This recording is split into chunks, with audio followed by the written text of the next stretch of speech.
Hi friends, hello.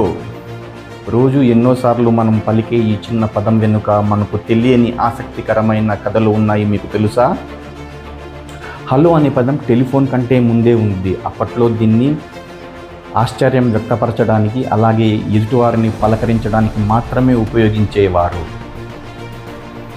French పదం హోలా లేదా పాత జర్మన్ పదం హలా నుండి ఈ హలో అనే పదం పుట్టి ఉండవచ్చని చరిత్రకారులు చెబుతున్నారు. 1826 నాటికే ఇది రాతపూర్వకంగా వాడబడింది.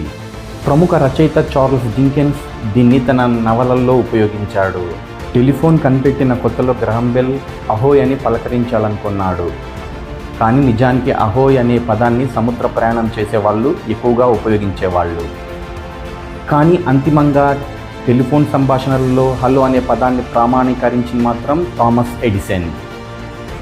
మొదటి ప్రపంచ యుద్ధంలో సైనికులు తమ టెలిఫోన్లపై మాట్లాడేటప్పుడు త్వరగా అర్థం కావడానికి ఈ పదాన్ని ప్రామాణిక పలకరింపుగా వారు మొదలుపెట్టడం జరిగింది. నేడు ప్రపంచవ్యాప్తంగా 100కు పైగా దేశాలలో తమ టెలిఫోన్ సంభాషణలు, నేడు మనం వాడుతున్న మొబైల్ ఫోన్లో సంభాషణ ఈ హలో అనే చిన్న పదంతోనే మొదలవుతుంది. కాబట్టి హలో అనేది ఒక పలకరింపు మాత్రమే కాదు, అంతర్జాతీయ చిహ్నం, ఒక చరిత్ర.